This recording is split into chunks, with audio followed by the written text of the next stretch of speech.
Okay. So, welcome everybody. On behalf of Shropshire Partners in Care for National Safeguarding Adults Week 2023, I would like to introduce Jill Allbutt, who is our Oral Health Improvement Specialist, and Tom Seager, who's a Clinical Director of Community Dental Services, to talk about Care to Smile and dental neglect in older people, which is an area that I think often gets forgotten. And without further ado, I'm going to hand over. Thank you. Thanks, Karen. So I just wanted to start with a brief trigger warning to say that there are some images within this presentation of dentitions and dental pathology. So just to bear that in mind whilst we're going through this presentation. So thanks, Karen, and thanks for Shropshire Partners in Care for inviting us to speak today on the subject of dental neglected older people. Firstly, we'd like to introduce both of ourselves to you and just give you a brief overview of our backgrounds. So I just want Jill to just give her overview first, if that would be okay, Jill. Yeah, that's fine. Thank you, Tom. Good morning, everyone. It's really great to be here to share this information with you. And I'll just give you a little bit of background about myself. I started my career as a dental nurse, where I became really interested in oral health and oral health improvement. And I have been working in oral and general health improvement now for over 40 years. I don't really like admitting that, but I'm afraid it is over 40 years. And I have worked in the NHS and local authorities, but I am particularly passionate about improving oral health, reducing inequalities, and implementing evidence-based oral health improvement programmes, especially for those most vulnerable groups in our communities.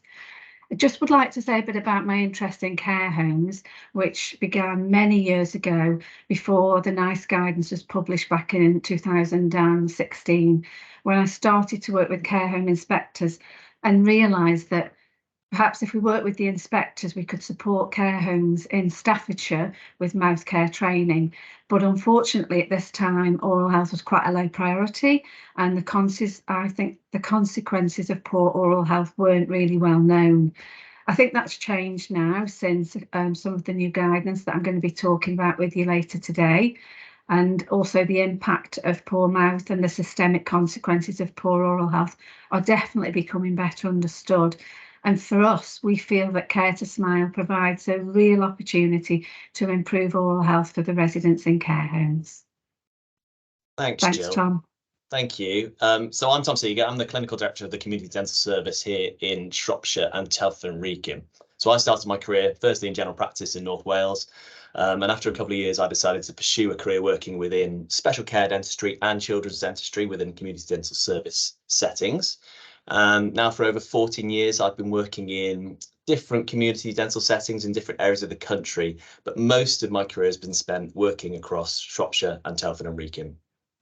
I've been treating patients in primary dental care, secondary care, and dental care environments, offering care to vulnerable patients or patients who have complex needs predominantly. My current area of focus is treating patients under general anaesthetic and conscious sedation. Through my career, I've provided a lot of domiciliary dental care in a variety of settings, care home environments, secure mental health units, special schools, and I've even spent time driving a dental van around Hampshire for 3 days a week at one stage. I'm particularly passionate, like Jill, about reducing health inequality and developing targeted services for vulnerable groups. And I was part of the initial leadership team that developed the Care to Smile programme across Shropshire and Telford and Wrekin. So firstly, I just wanted to stress that we're not medical legal experts. We wanted to just practically demonstrate the risks of poor mouth care and hopefully, as Jill said, demonstrate a locally available programme to reduce that risk. So I'm going to kick off this session first, and then Jill will take over around halfway through, and we'll be keeping, as we've said, an eye on the questions in the chat if there's something you'd like to raise with us. Just do bear in mind with us halfway through that there will be probably, as we've already seen, a less than seamless pause while we do a bit of screen sharing do-si-do. But fundamentally, we really want to use this session to embed the message that mouth care should be considered of equal importance to any other part of a service user's care plan, and that poor mouth care could lead to fundamentally a worsening of their quality of life, an increased risk of pain infection, and fundamentally hospitalisation, and potentially could be seen as neglectful. So just moving on to the aims and objectives of this session, what are we aiming to achieve? Well, we want to outline the mouth care challenges for older people. We want to increase the understanding of the importance of mouth care for older people, to highlight the guidance on mouth care provision for older people, and to discuss the impact of poor mouth care and dental neglect, as neglect and acts of omission are prevalent in Section 42 of the Care Act inquiries. And it's an opportunity, we think, for attendees to reflect on whether mouth care and oral health is an overlooked and misunderstood area of neglect. And we also want to demonstrate a systematic approach to mouth care using the Care to Smile model for care homes that runs in Shropshire and Telford and Wrekin and Staffordshire and Stoke-on-Trent currently.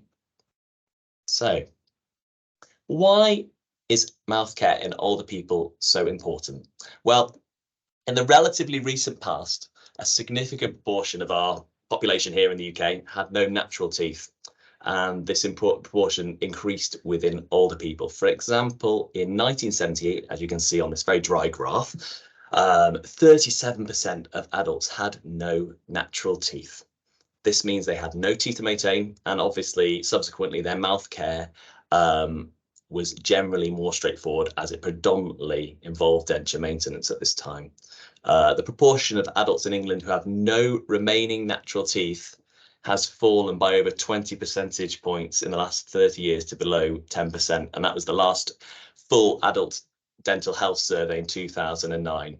So we are left with more older people who have more natural teeth with complex restorations, including crowns, bridges, and ever increasingly we're seeing dental implants. And this increases the risk of need for operative dental care, as well as increasing the complexity of their mouth care needs. So a second graph, and I promise there's not too many graphs. We've got 3 in a row, so apologies for that. So this is another graph which shows the amount of restorations in people's mouths by age group, again from the Adult Dental Health Survey in 2009. So in that same 30-year period, there was found to be an increase in amount of restored teeth. So there were increased amounts of fillings, crowns, bridges, as I said, in the over 55 population, from less than 6 to around 10 restorations. And these restorations are potentially plaque retentive factors, which are more difficult to maintain and increase the risk of further dental disease. And in fact, again, in the same survey, 20% of 75 to 84-year-old adults were found to have active tooth decay. So what conditions especially complicate dental disease risk in older people? Well, quite a few. At 70 years old, more than 40% of the population were 3 or more long-term disorders, with this percentage increasing with advancing age. Now, these may impact their mouth care routines and diets, reduce their annual dexterity, increasing frailty and reliance on others due to disease, disorder, or disability, or combination of all these 3, increases an older person's risk of dental disease. Additionally, the most common side effect of 200 most prescribed medicines is dry mouth, and this includes common medicines that many people might be taking for hypertension or antidepressants, and this is also compounded by the fact that there is an age-related reduction in both the salivary flow quantity and the quality of the saliva that's produced. And dry mouth is incredibly common in older people, so they may compensatorily increase their intake of sugary liquids or sweets to compensate for this dry mouth, which increases the risk of tooth decay. And additionally, a lot of the medications that they take may also contain sugar and increase the risk again of tooth decay. Also, there are changes in diet caused by compromised swallow and dysphagia. This increases the risk for service users. If they have thickened fluids, they might adhere to teeth and provide a substrate for plaque bacteria to use to cause tooth decay. And there may be an element of pouching or pocketing of food in the vestibule, which is the space between the cheeks and the teeth, due to a lack of sensation post-stroke. And there can be an increased risk of dental disease in this specific area of the mouth where there may be pocketing or pouching of food.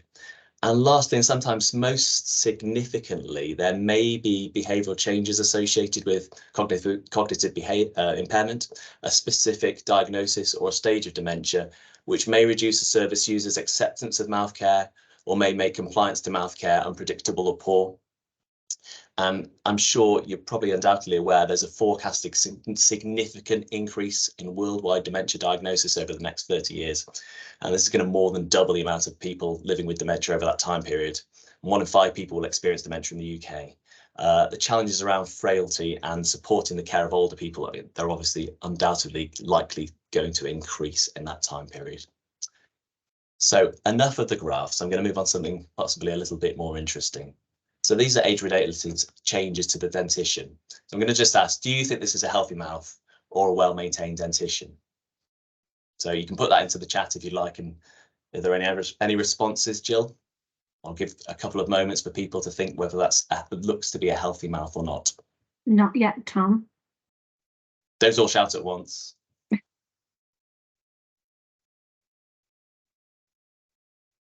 Let me know if there's anything. Otherwise, I'll continue. We've just got somebody typing now. Oh, brilliant. Just tell it, not healthy. Not healthy, comment. Okay. Yeah. If there are any more. No, what's happening? That's fine. Well, doesn't look healthy to me. However, the gums are not too bad. I think that's an interesting comment. Good. And there's just another one typing now, Tom. There is gum recession. Okay, I think that's all, Tom. Okay. Well, thank you for those comments. This is an image of what I would regard as a well-maintained, healthy dentition in an older person. If we look, there's minimal plaque, the gingival contours of the gums look pretty healthy, colour's normal, pink and stippled, and the patient, there's relatively healthy looking gums, but we can see some recession of the gums, as you mentioned.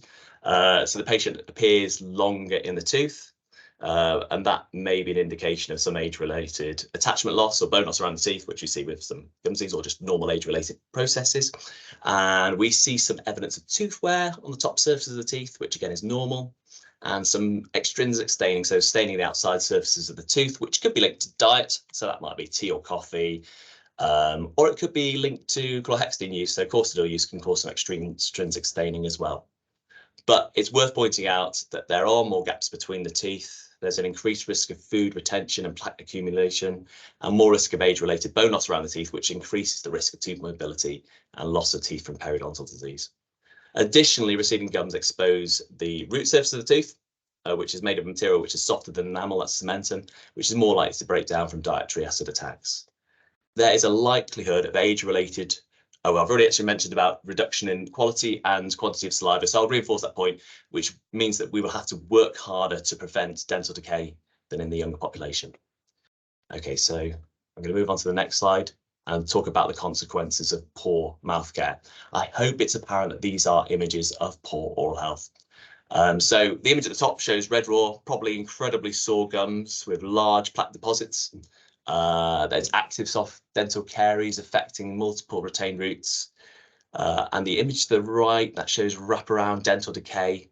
Underneath, there's some really florid active dental plaque there in the lower central incisors. And in the lower image, you can see some really inflamed gums, some really rolled margins, angry looking gums. So if you think back to the image on that last slide that I showed you, which was a healthy older person's mouth, this is what we'd like to see.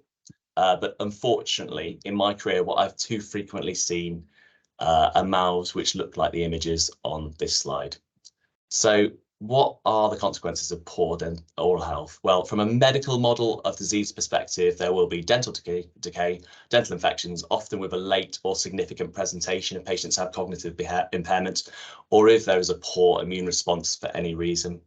You'll see probably tooth mobility and loss and bleeding gums with rapidly progressing active gum disease. We might see candidal infections, we might see thrush, or we might see angular stomatitis, which is a mixed candidal and staphylococcal, so fungal and bacterial infection in the corners of the mouth.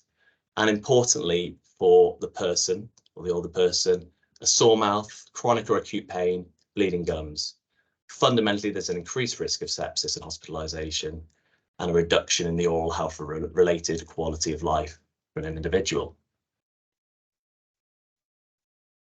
So these are a few images of oral pathology, which I think show the real importance of checking the oral cavity, especially in those individuals who may not be able to do so for themselves and may be reliant on others to do so. Does anyone want to hazard a guess or have an informed guess about what some of these presentations of pathology could be? So I'll say the first one, or number one, and again, add it into the chat if you would like to make suggestions.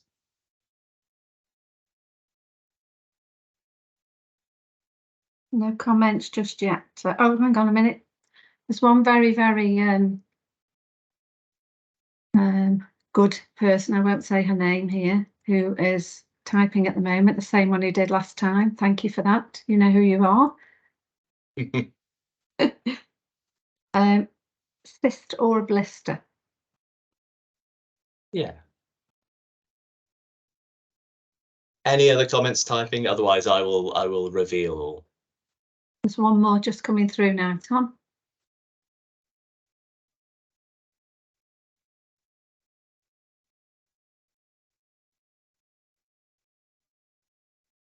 I think she's typing quite a lot into this one. Oh. Really hard not to say the name, isn't it? Okay. It's just going to come through in a minute, I think. No, it's not showing, so I think I'd move on, Tom. That's fine. Okay. So this actually probably is the mouth of a younger person looking at these central incisors. This may be a tooth abscess, so it might be a dental infection. Or it could just be a swelling associated with the gum, so a pyogenic granuloma or giant cell granuloma. So it just shows it's not always dental pathology. So the second one, instead of asking for comments, I'll just go through them, I think, at this point, because I don't want to create some pauses in the presentation. We have actually had a comment there, Tom. Oh, go on. Yes, we've got please. A thrush. Yes, indeed, that is oral thrush. So this is a pseudomembranous candidosis. So this could possibly be from a chronic antimicrobial prescription, or it might be indicative of systemic illness or with immunosuppression or chemotherapy. But I think in this case, it's really important we understand the impact of thrush on patients' diet. This can be incredibly sore, may affect their fluid and food intake as well. Any comments for picture 3 at all? An ulcer or cancer? Indeed. So yes, this is clinically the presentation's an ulcer of the lateral border of the tongue. It could be traumatic in origin, but most likely I'd say that due to those roll margins, it's probably oral cancer. Anything for number 4? Nothing for number 4, Tom. Okay, so this is just a white patch on the undersurface of the tongue. Sorry, we call that leukoplakia. There's likely to be some changes in cell organization or structure in this scenario. It's when we call dysplasia, and this ideally would need biopsy, and this could be precancerous or it could be cancer itself even at this stage. So I'll move along. Oh, we've got some animation there. We'll just quickly skip through that to the next slide. Right, and it's important that we stress at this point, there are, of course, important systemic consequences associated with poor mouth health. And there is evidence that the chronic inflammatory chemical markers associated with poor gum health especially increase the risk of cardiovascular disease, atherosclerosis and stroke, and they worsen the outcomes associated with respiratory disease in older people. There's also some evidence that gum disease and cognitive decline are linked. This increases the risk of dementia, and poor oral care has been linked to potentially some cases of esophageal and gastric cancers, as well as potentially worse outcomes for oral squamous cell carcinoma treatment. Importantly, I think in the context of this presentation, though, we want to talk about the increased risk of aspiration pneumonia and other pneumonias from increased oral pathogenic bacterial load, which increases the risk of hospitalization and patient morbidity and mortality. Actually, irrespective of dysphagia, people with poor oral health are at increased likelihood of developing pneumonia.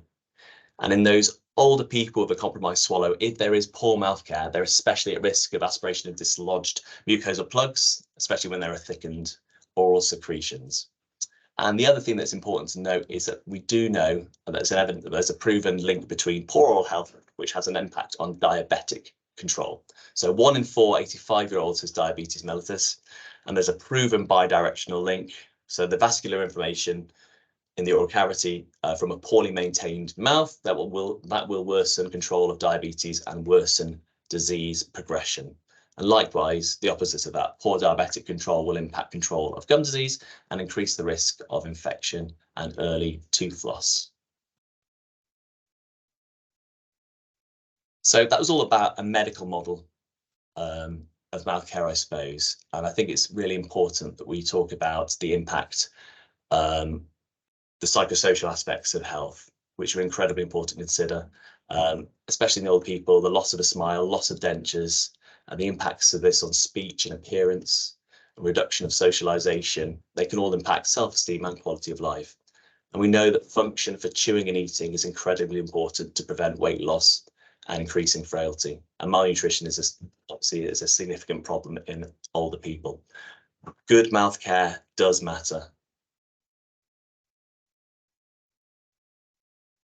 So I've spoken about the increased risk of disease, but it's also important to note the increased complexity of treating the disease in older people and accessing safe and effective operative dental care. There may be a lack of compliance or behavioural challenge that makes provision of mouth care and treatment difficult due to disease, disorder or disability, and residents may lack the capacity to consent to dental treatment, and best interest decisions may be required for proposed dental care. Because of the complexity of care, a resident may need specialist services for dental assessment and treatment, and they may need a multidisciplinary approach to both involving primary and secondary care, and they may need access to specialist equipment if patients are failing advanced restorative work such as implant retained prostheses.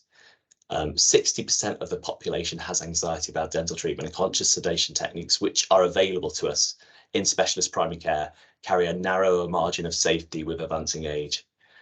So again, for operative dentistry to be safely provided, patients with later stage dementia may require treatment under GA, so general anaesthetic, to provide even treatment for the relief of acute dental symptoms or even appropriate diagnostics.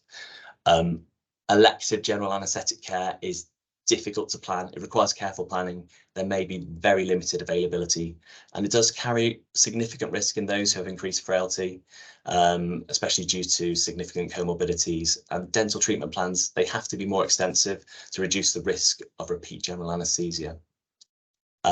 We know that some of our older people may be reliant on domiciliary care for their dental care needs, and there is variable accessibility of this provision countrywide, and it shouldn't really be regarded as a panacea, as it's very limited in its scope, unfortunately.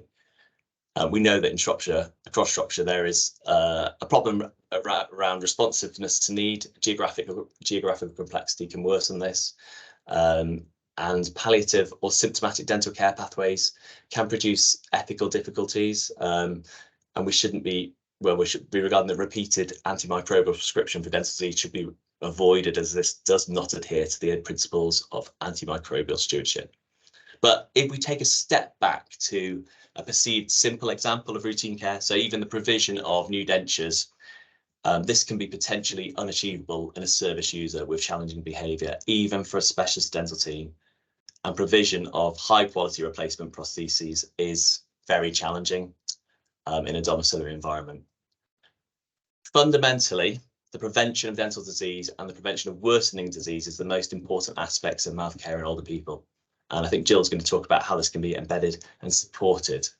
But I just wanted to talk about one or two specific examples when poor oral hygiene might be to blame for other conditions. So I can't speak today, can I? As poor mouth care in older people, it could be framed or perceived as neglectful. So this is an example with this link of a 79-year-old in North Wales in 2018 who died. They had a history of dysphagia, soft diet and thickened fluids, and they were admitted to hospital with deteriorating symptoms. They had a UTI and pneumonia, and there's really hardened oral thrush. They previously complained of having a dry mouth, and when they were admitted to hospital, the doctors had noted very poor mouth care. So the care home in this scenario was not found to be neglectful, but they made recommendations to improve oral health checks and training within the care home.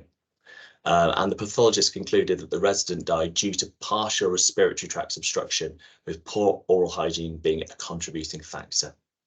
So there's another study that in 2020, there was a paper published of a 10-year review of the complications caused by ingested and aspirated dentures. And it was found that 2 cases of denture-related death were found due to airway occlusion. Mouth care, we want to stress, is as an important part of care plan as any other part of a patient's care. And poor documentation of mouth care and lack of action when challenges are encountered could be demonstrative of neglect.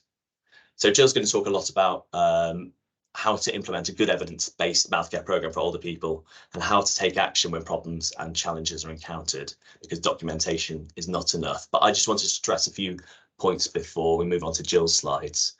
That one, I think it's incredibly important to establish a baseline need for any new service user and document this using an appropriate mouth care assessment tool. And I think that there's a particular challenge to providing appropriate care. This should be recorded and documented with consideration given to whether photography or video will be beneficial to demonstrate this challenge. And I think we have to think about using elements of NICE's shared decision-making model and certainly a multidisciplinary team approach to making decisions about patients' care. And that could be using mouth care champions, speech and language therapists, registered nurses, oral health improvement team workers, dental professionals, social workers, carers and family members as appropriate. And I think it's really important to stress that this plan should be reviewed at regular intervals as circumstance, behaviours change and needs may change for each individual person, especially depending on disease stage and progression, and especially when we're talking about dementia care. So I will hand over to you, Jill. Thank you, Tom. Did you want to share your slides at this point? Yes, can you just let me know if you can see those, please?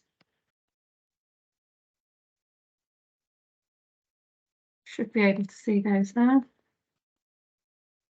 This is the seamless transition that we hope Not for. yet, Jill. We're hoping. I think they're coming now. There you go. Okay.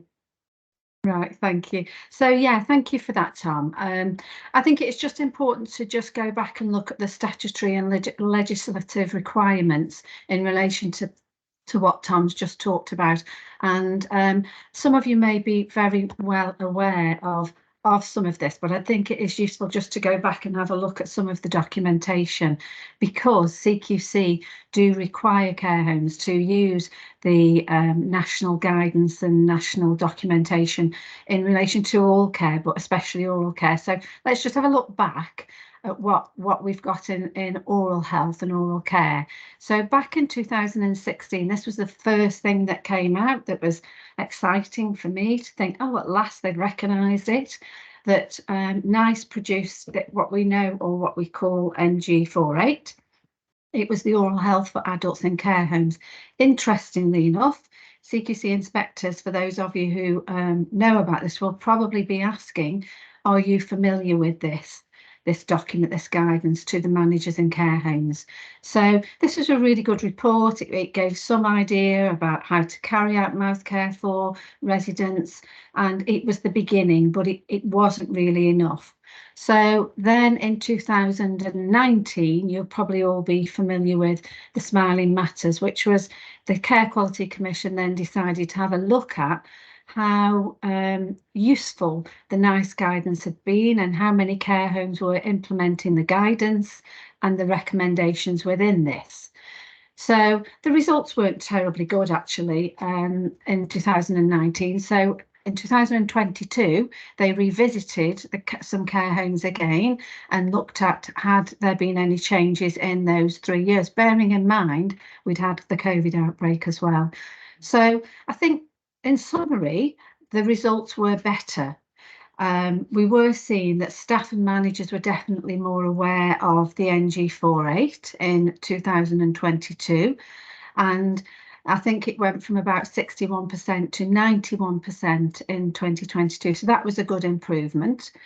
They looked at the oral health assessments, which obviously are really important when a resident comes into a care home, making sure that that mouth is assessed fully, and the individual requirements of every resident are considered and personalised.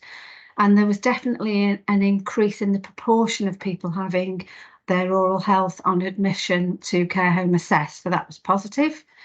the care plans was really good actually, because more than double the proportion of care homes actually fully covered oral health needs in 2022. So it was 27% in 2019 and it went up to 60% in 2022.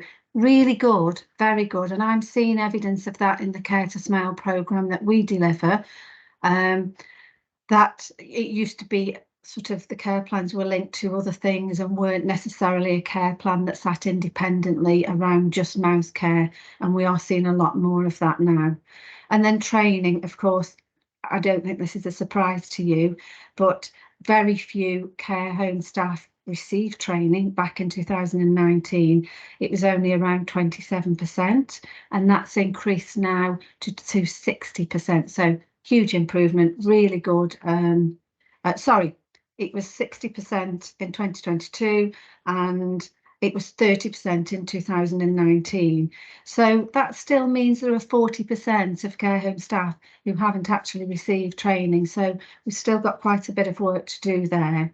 And then there was a question around input from the dental profession, and the outcome of this 2020-22 report was that inspectors still remain concerned that people living in care homes were missing out on vital care from dental professions. And it was both at the, whether it was at the right time or in the right place. And I think a lot of us here today will know accessing NHS dentistry isn't easy for all of us, let alone for those in care homes. So the other thing that they looked at was having a mouth care champion in care homes. We actually call them leads, just to confuse things. But it is about having someone who can promote good practice and support the staff in care homes with training, etc. And also be that link between the care home and dental service and the dental treatment. And only 28% of care homes actually have a champion now. I don't know what the results were in 2019. But CQC expects that care home managers take into account these nationally recognised documents. So another couple, I guess this is what we call our Bible. This is Delivering Better Oral Health. It's an evidence-based toolkit for prevention, and this is where we get all of our evidence-based information from. So really useful document. It's changed over the years. It's a bit more complex. They keep adding to it, but if you did want to find out a bit more about oral health improvement, or certainly key oral health messages, that's where you will find it. Dentists use this for their prevention that they provide. So that is available. There are a few extra links, I think, Karen, that I will provide to you after this training as well. That's one of them. And then there was also an oral health toolkit for adults in care homes that came out in 2020 on the government website. So another good link for you, which has resources, training examples. It's got templates for you to use. So anyone who hasn't got any support or any training like Care to Smile has can go on the government website, and there is now a lot of stuff available. In fact, Care to Smile, our programme, is actually on there. Some elements of that are included in there. So let's move on to just have a little look at the new regulatory model. This it only came out in October and we didn't really know a great deal about it, but what we do know is that CQC remain committed to include oral health in their routine adult social care inspection activity and endeavour to make sure it remains part of their evidence criteria under the effective and responsive key questions.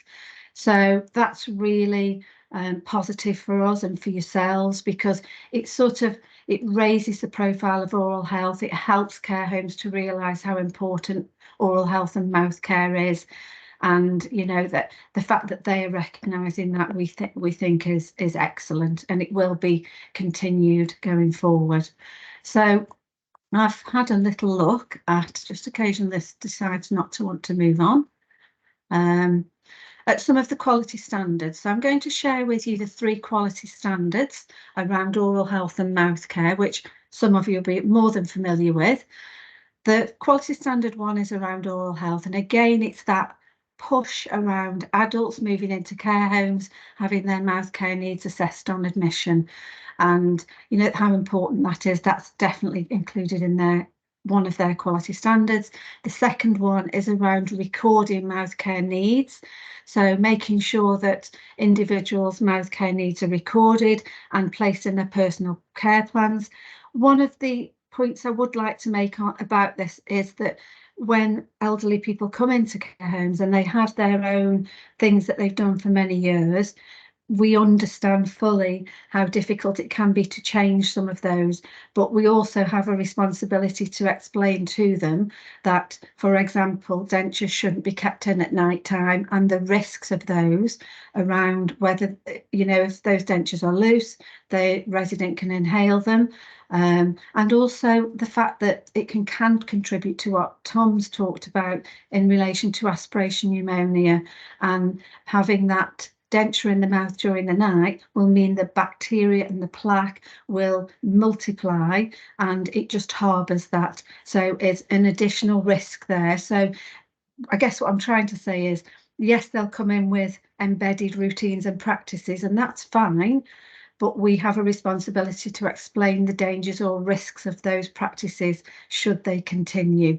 So, you know, and dealing with that appropriately. And the third one, of course, is about supporting daily mouth care in care homes, and making sure, oh, that sounds awful, I don't mean to say making sure, supporting residents to clean their teeth twice a day and carry out daily care for their dentures. What I think is missing there is it's not just cleaning the dentures, it's cleaning the mouth.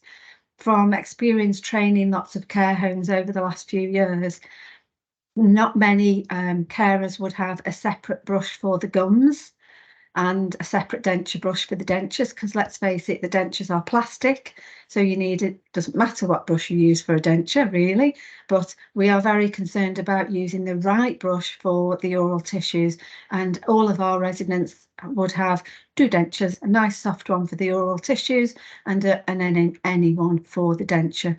So we cover that in our training. So what does that mean for care homes then? The questions on oral health to support this statement, and many care homes we work with will now say, oh yes, CQC are asking us these questions. And it's not just about CQC asking these questions, it's about embedding this into the practice of the care home really, and making these improvements for the residents. So, and the staff, do all staff receive training in oral health? They will want to know that, and they'll want to see evidence of that. What we try to do in Care to Smile is provide support around helping care homes evidence this, and provide lots and lots of different ways of training staff, because for me, training isn't just doing a PowerPoint presentation. It can be sitting in the office with a group of staff with a toolkit with different resources in, and talking about what those different resources are. I'll share some of that with you later in this presentation. CQC will ask care homes, how do you ensure oral health is assessed, considered and delivered as part of a person's care plan? Again, Care to Smile have examples of this, and the national websites have examples of assessments and plans that can be used. And we actually say they can be adapted. We don't mind if you adapt them. We just want to give you something to help you to put these processes in place. And the third one that CQC will ask care homes is around whether they have an oral health policy in place. And it's not just a policy that outlines their principles, what they're going to do and how they're going to do it. It's more about, do all of the staff know about the policy? Do the residents know about the policy? Do advocates, do family members know about the policy? Because anyone can have a policy, but if people don't understand it and know what it's meaning and what it's trying to do, then there's no point in having it really. So that's what the guidance that I've talked about has resulted in now, and we are trying to support care homes to make this easier for them with our programme. So that moved on quite nicely to discuss with you now the Care to Smile programme, which was developed by Tom before I came into Shropshire. so I can't take the credit for that. We've adapted it a bit, but Tom and his team developed it initially. And what I say is it's a comprehensive programme to improve the oral health for residents in care homes. It is not just training, it's much, much more. And if I remember rightly, Tom, when you first did this, you went out and did some screening, so not dental checks, but the pilot programme care homes that took part had their mouths checked to see if they were clean. So it wasn't looking for disease specifically. Obviously, if any disease was picked up, something would have been done about that, but it was to look at what are the mouths like now? Let's implement this pilot project, and then let's go back and see if it's made any difference to the mouth care and cleanliness of these residents. And of course, you won't be surprised to see that it hugely did. Tom, do you want to say anything about that? Because you were really involved in this, I wasn't. I think you got it in a nutshell there, Jill. That was exactly what we were doing, seeing the impact of the programme on mouth care and oral cleanliness. But I've just noted that there's a question in the chat, so I just don't know whether it's worth raising this now, Jill. Yeah. So Mel's asked, is this something that can be available to community settings, please? Oh, well, strangely enough, actually, Mel, Tom and I had an SMT meeting this week, and we're looking at our future plans. And we have identified that definitely in Shropshire and Telford and Wrekin, because we've actually offered Care to Smile to all of the settings now, and you get to a point where the ones that are going to engage have engaged. We need to sustain that momentum now and make sure we continue to support them. But yes, in answer to your question, we are wanting to look at developing this further for domiciliary care and community settings. So yes, hope that answers your question. So the process of Care to Smile is quite complex, and it starts with an initial meeting with the care home manager. We explain the programme and we talk about identifying mouth care leads, and we usually train about 4 for each care home, 3 or 4 depending on the size. They all come together. SPIC have been really helpful in Shropshire, helping us to deliver this programme because they host it for us, a training event. So we have care homes from Shropshire and Telford and Wrekin coming together and delivering, taking part in Care to Smile. So one of the key things about identifying the mouth care leads in that initial meeting with the care home manager is about making sure those people are the right people who can influence change, and sometimes they've perhaps got an interest in mouth care and oral health.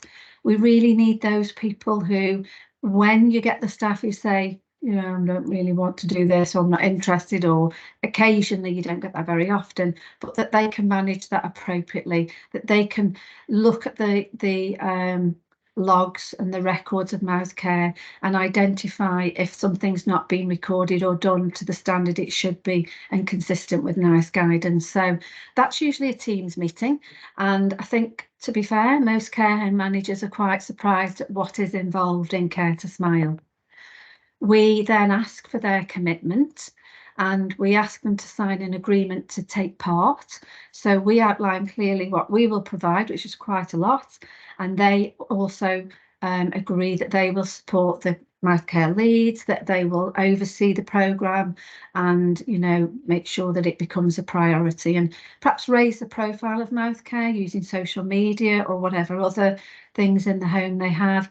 And we ask them to complete a baseline audit. So the NICE guidance had a really, really detailed baseline audit. We'd like to think we've simplified it a bit. We put it on MS Teams, and we've just picked out the key elements that we think from that should be considered. So we're looking at what are the care home doing now before we do anything.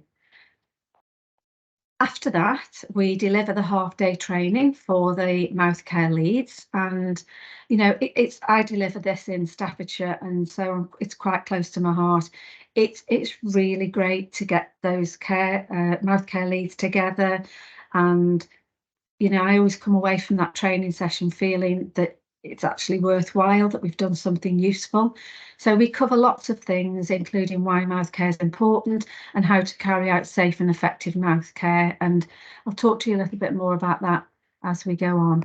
Next, what we do, so we do the training, and then with most training, you sort of go away and you remember bits of it, but you can't remember all of it, or at least I can't.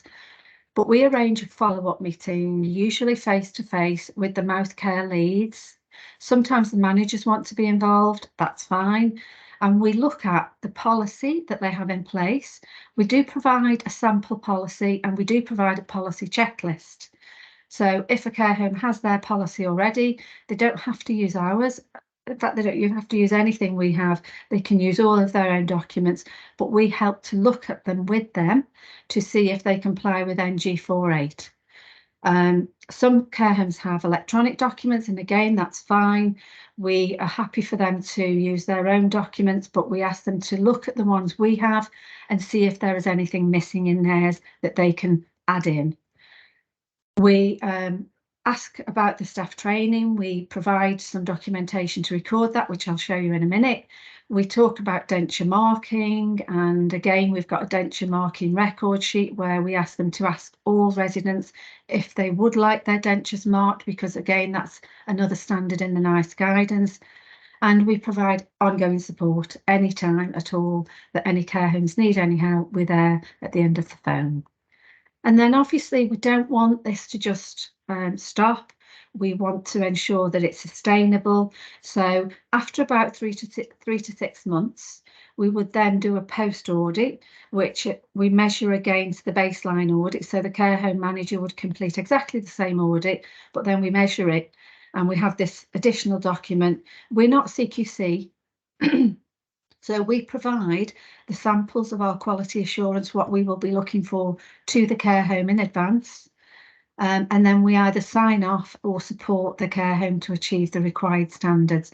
And I think these things are all really important because, you know, we are a supportive service and we want to help them to improve the mouth care and the training for the staff that they have. So this does all of that. So some of the training includes things like we do lots of tips and hints for how to carry out mouth care, because we also recognise that it's not always easy to do that. There are some residents with very challenging behaviour, and that can be really difficult for carers to manage. This is just an easy example of a toothbrush in the side of one resident's mouth, which is actually keeping the mouth open sufficiently for toothbrushing to be carried out. So it's not quite as bad as putting sort of like a mouth prop in. It's a little bit more comfortable, but we talk about lots of different techniques and tips. There's a lady called Teepa Snow. There's a video that we have which talks about the dominant side and tricking the brain by applying the pressure on the dominant side on the shoulder of the resident, and it just distracts them, and it's really quite effective. And of course, we don't want to carry out oral hygiene for everybody if they don't need it, but we want to assist and support them. So we talk about the hand on hand so that the resident feels they're still doing it themselves, or the reverse of that, which is the hand over the hand, similar process or principle really. But we do all these sorts of things, bearing in mind there will always be some residents who completely flatly refuse, and I think Tom would probably say, especially those with dementia, do go through those phases where they might be very reluctant or resistant and can be very challenging. Often that does change as the disease progresses. Tom, shall I ask if there are any questions at this point before I move on?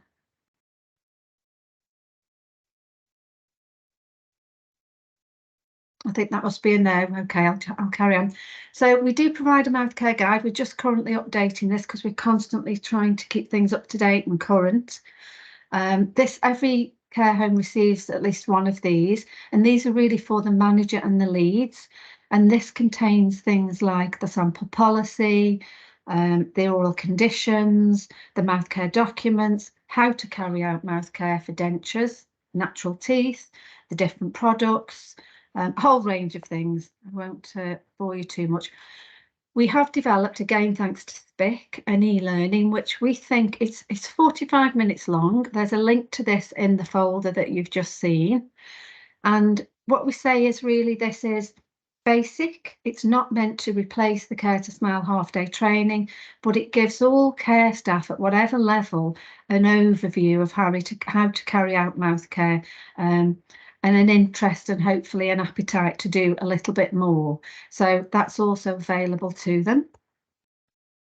These are the mouth care documents that we've developed. Again, I would like to think that these are a simplified version of perhaps what the ones that NICE developed originally. Essentially, they're colour-coded.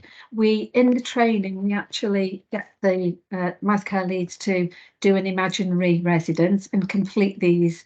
And they very often really like ours, and some go away and use them, and some go away and use just the log. So if I just share with you the mouth care plan. So what you can see, for example, on the oral health assessment is in green, it asks, does the resident have natural teeth? And if it's a yes, you can see it moves over to the care plan, which is green, which then tells you what mouth care should be done for residents with natural teeth. The blue one underneath is for dentures, and so on and so on. And then the mouth care log, this is one that people particularly like. So even if they use electronic, they'll often use this one. And what they like about this is that it's got the mouth map at the bottom, and they can draw on there anything that they see that's a bit worrying. And then when these are replaced monthly, that's checked again and updated and transferred to the next logs. But you don't need me to tell you how important it is to record the mouth care, but on the back of that, there's also a section where you can fill in a lot more detail, and that enables them to do that. We decided to introduce a guide and a workbook. So we suggest that care homes have the leads, but also that they perhaps have a couple of champions, people who perhaps want to do a little bit more around mouth care and who can support the mouth care leads with the assessment and the planning element. So the mouth care leads will always do the training, but they might need someone else to help with the assessments and the practical elements. So because care staff do like this sort of learning, we've introduced these as an option. We're not saying everybody has to complete these, but maybe it's useful for the champions to do this. And there's a quiz in this, there are a couple of 2-minute videos that are really quite useful. So yes, care homes do quite like those.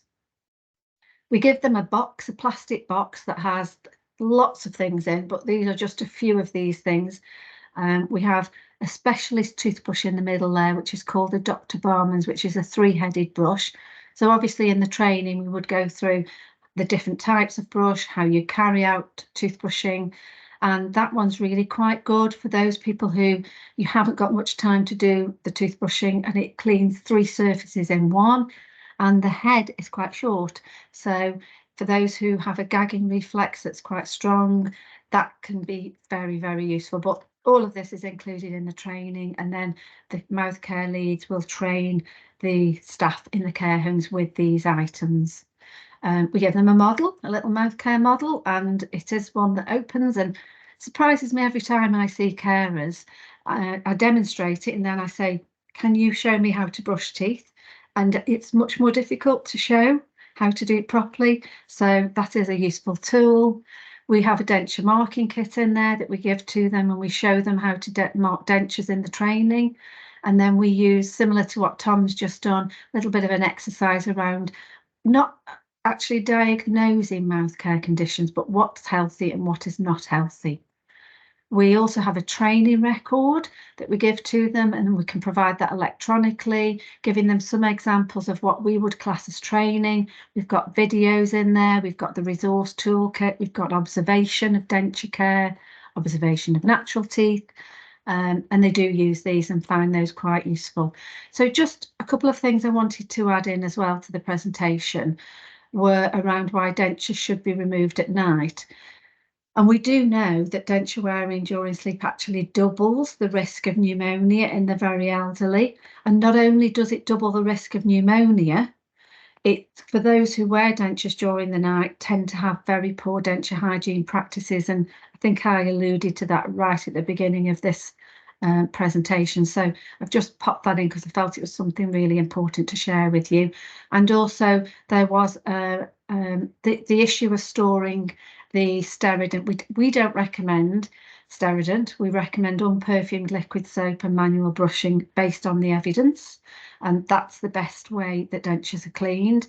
But for those residents who continue to use Sterident, they should only really be put in that after manually cleaning them for 3 minutes, usually 3 to 20 minutes, depending on the manufacturer's instructions, never overnight. And that's I actually love that bit of the training when I get out the Sterident and say, could somebody just read the instructions, please? And they read it out and they say, oh, it's 3 minutes, it's not overnight. And so that's something if a resident really wants to use it, we try and encourage them to just use it for the required period of time.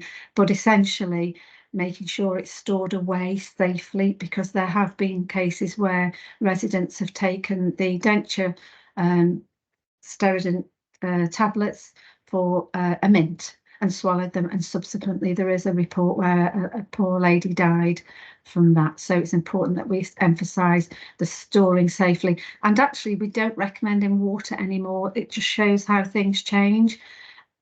We have seen water in care homes where dentures have been sitting actually almost mouldy.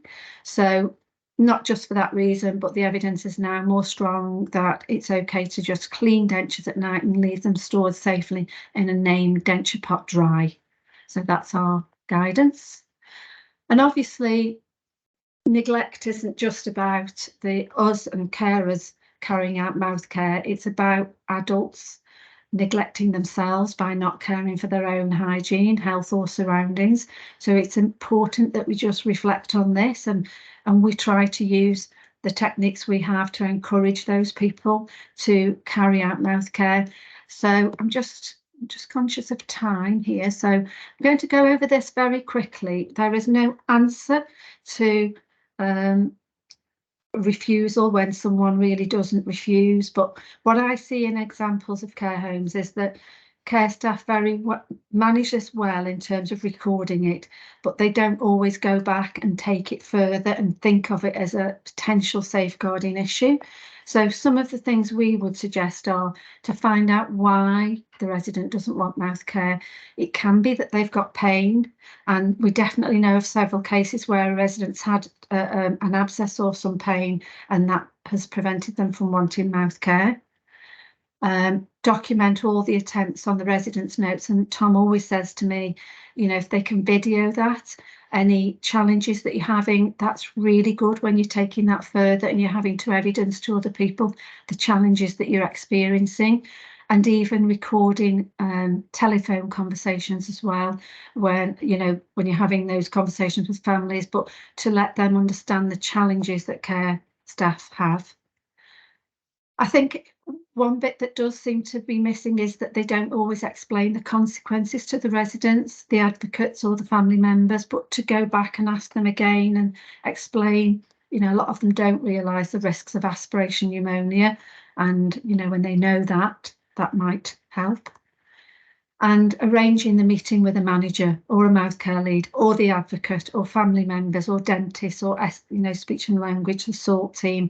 It is really important if you have a resident who is not allowing mouth care or not doing them themselves at a certain point within after a few days, a week, I would say this needs to be escalated and managed appropriately, like you would with any other safeguarding issue.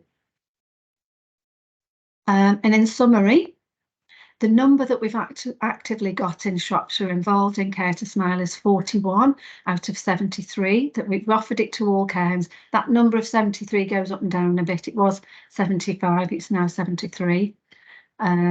Sorry. And in Telford and Wrekin, we have 13 out of 22 who are actively currently engaged. We're now rolling out, we have been for about 12 months now, to Staffordshire, but we're also looking at rolling it out in Stoke-on-Trent and piloting it there. And I just wanted to share with you a couple of comments from some of the carers that we've trained. This one here, that was Richard from Dove House, said that he'd learnt so much he didn't know that you don't have to rinse out after brushing. And he did say he'd be telling everyone that in his comment, but he actually came to me after the training and said, when I go to the pub tonight, I'll be telling everybody that. So I thought that was quite amusing, and it sticks in my mind. And then another lady, Dania, moved from one home to another care home. She was a mouth care lead and then she was a manager, and she contacted me and asked me if the new home could have the training as well. And she said that staff are much more confident about carrying out mouth care since the training. So, you know, we know it works. We really enjoy this programme. It's something we're very passionate about. We can see the difference. Anecdotally, we're hearing that the homes in Shropshire and Telford and Wrekin are having less residents with pneumonia. So, you know, we really think that it is a very valuable programme. We hope to continue it and roll it out further to other areas, as we've already said. So thank you so much. I think I've just finished exactly on time, which is unusual for me. Are there any questions? And just before we do questions, Jill, is it okay if I just thank you both, Tom and Jill, for coming along today? And I think one of the really key messages that you've done and said is good mouth care matters. And I think, you know, under our safeguarding umbrella, prevention is one of our key statutory safeguarding principles. And I think prevention is really, really important. And on that note, I shall stop the recording. Thank you both from Partners in Care.